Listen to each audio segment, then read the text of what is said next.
Hey guys, welcome back to watching Harry Potter for the first time with Carson here. And this time we're getting ready for Harry Potter and the Prisoner of Azkaban, I believe, is Harry Potter 3. So this one I have pretty high hopes for. I've heard from a lot of my friends and fans of Harry Potter who have talked to me about the franchise saying this is kind of where things get really interesting with the Harry Potter movies. You start to see that darker turn and a lot of character growth and development with these characters for the first time going into the long haul of the franchise. So I'm really excited to see what all the hype's about when it comes to the Prisoner of Azkaban, because this one specifically has stuck out to a lot of people telling me about the Harry Potter franchise. They said, like, get through the first two movies, and then the third one will be the one that really hooks you for the entire franchise. So like I said, the hype is real, the hopes are high here,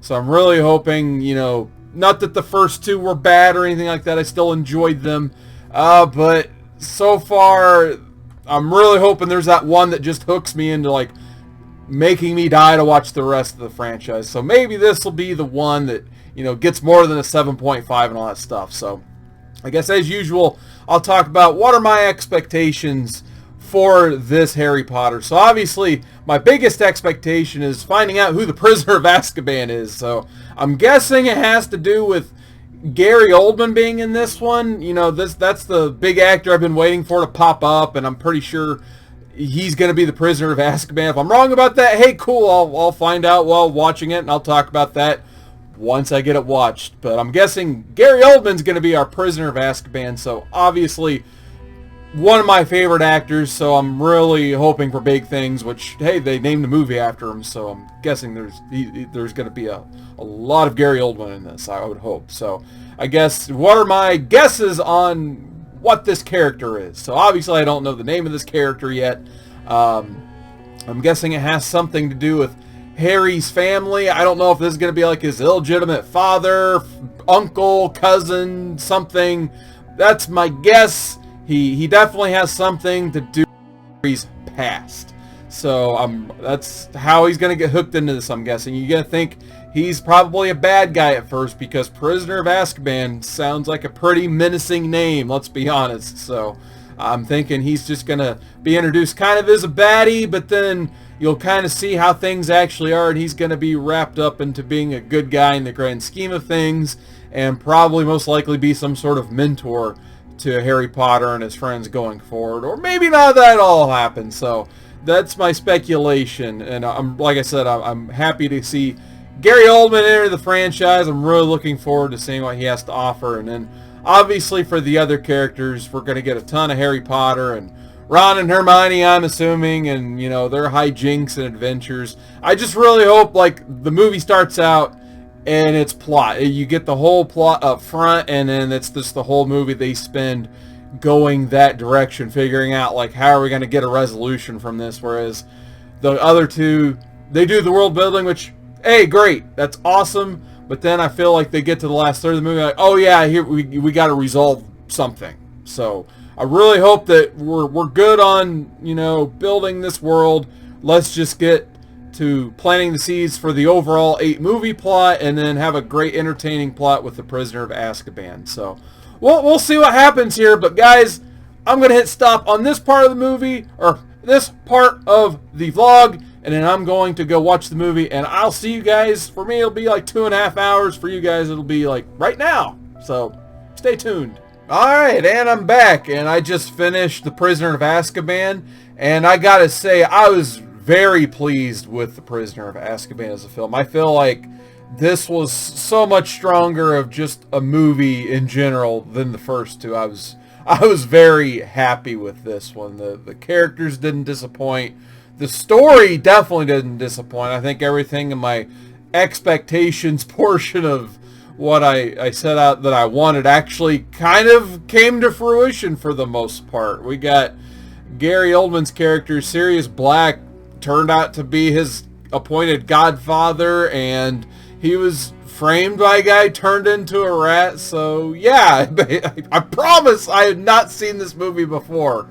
I promise you guys, I just had a speculative call and it actually came true. It's based on a young adult novel, so I guess forgive me. But yeah, I absolutely love the story of having them hype up this prisoner of Azkaban as this big bad, and you eventually find out, like, nope, it was a frame job. There's this other guy, and then I definitely didn't see the twist with Ron's rat was the culprit the whole time, and you see this rat in the other two movies, and you have no idea. They drop no hints whatsoever, and it's a complete surprise, and, well, maybe until he bit Ron. That's when you're like, there's definitely something going on with that rat. But yeah, there's a lot of good in this movie. I really enjoyed it. It's definitely the first one of the three I've watched so far where I wasn't really keeping track of the time and that stuff. Like, I was definitely engaged for the most part while the movie was going on, like, the whole time. Like, the only parts I could see maybe cutting out if I had to get this back down to 2 hours was like the first portion of the movie. But that family of his, again, I get that they kind of want to start off every movie with him going back to school. You see his family. They're typically like this almost comedic foil that, you know, like, Harry, don't do anything bad, even though we're going to highly encourage you to do something bad because we're all jerks and we suck. Don't do anything bad. And then Harry retaliates and then somehow ends up going back to school because he doesn't like his family and vice versa, yet they won't let him leave. And then they introduce this another aunt character, and she's even worse somehow than the family, which, by the way, my pick for my least favorite character is definitely going to this new aunt. Absolutely terrible, even though, like, I did feel a little for her when Harry tries to freaking kill her. So, must have been just the worst summer for Harry, dealing with not only the rest of his family, wherever they went and came back to, but this new aunt that was even more psychotic and worse than the rest of the family. So, that is easily my pick for the worst of this stuff. And honestly, I could have done without the whole, like, bus ride. I mean, it was fine, but it wasn't needed by the end of the day. Maybe a couple of those characters we'll probably see again, so that's kind of cool, but you could have cut that out too and opened up like 10 more minutes and almost got, like I said, that 2-hour sweet spot makes the movie so much better for me sometimes. But once the movie gets going, it's great. Like, just the flow of the story, so much better. They don't really do much time wasting. Everything from the introduction of Professor Lupin to the Dementors. I haven't even mentioned the Dementors yet. Those are such awesome characters. I definitely hope we don't see the last of the Dementors. I'm guessing we're going to see a lot of them in future films here. They have a really cool look to them. I like when you know they're entering, the place gets cold, water starts freezing. The Dementors are awesome. I thought that was added a really cool wrinkle to the world of Harry Potter, having characters like this. I want to know, like, how does one become a Dementor? Like, is that what happens when the Dementors take a soul out of a person? They then become a Dementor on their own, or what? I can't. Hopefully, we find some of these things out. I thought that was awesome, but I think it's, you know what, I'll go ahead and mention my MVP of this movie, which I kind of went in, it's like, I'll probably just end up giving it to Sirius Black. The movie's going to be about him. He's played by Gary Oldman. And that may be one of my other nitpicks here is I wanted more Gary Oldman. I figured since the movie's named after him, we're going to get almost the 2 hours on and off of that character, and we didn't. It actually turned out my MVP this one is Hermione, because at the end of the day, like, she's the one who really kept the story going, and they definitely needed her to succeed in the end, that's for sure.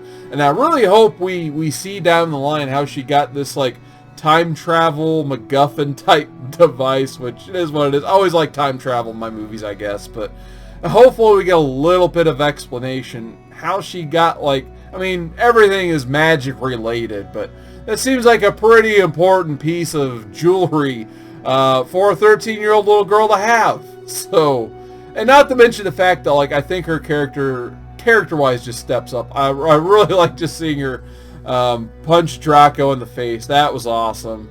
You see her relationship with Ron and Harry as well. Really grow in this one. Like, I think it was the second one. I feel like they almost kind of wrote out her character for a little while, and I was a little bummed about that, but she is really central in this movie almost as much as Harry himself is. So I gotta give it to Hermione on this one. But overall, this movie, I think, was a huge leap forward for the franchise for me. Absolutely love it. I cannot now wait to watch the next one and the one after that. So I'm finally starting to get fully on the Harry Potter train. Like, I set out to watch these because a lot of peer pressure stuff. Now I actually feel like for the first time, I can't wait to watch the next one. I want to watch the next one, knowing that, you know, if more of the movies are going to be like this, that's going to be great. So I think overall I'm going to give my score a 9 out of 10. This one was great. You might just ask yourself, like, well, why not a 10 out of 10 if you loved it that much? Like I said, I still could have cut about 10 or 15 minutes off of this. And I want to leave a little bit of room just in case there's a 10 out of 10 to come. So there's that. Hopefully, you know, we'll get one 10 out of 10 here. But this one was pretty close for me. You know, I could almost, yeah, we'll keep it at a 9. I don't want to give it a 9.5. Maybe I'll rewatch the whole franchise one day and be like, oh, this is the best one. Or maybe I'll stick to a 9.0. But really love this movie. I probably will end up watching it again for sure at some point. But thank you guys if you watched these this far in. Don't forget to like, subscribe, all that fun stuff. And leave a comment, of course. Let me know what you think about the third Harry Potter movie. Do you agree with my points? Do you disagree? What do you want me to add anything to these reviews that I've missed out on? So please definitely leave some feedback below. I would appreciate it. Until next time, thank you so much for watching.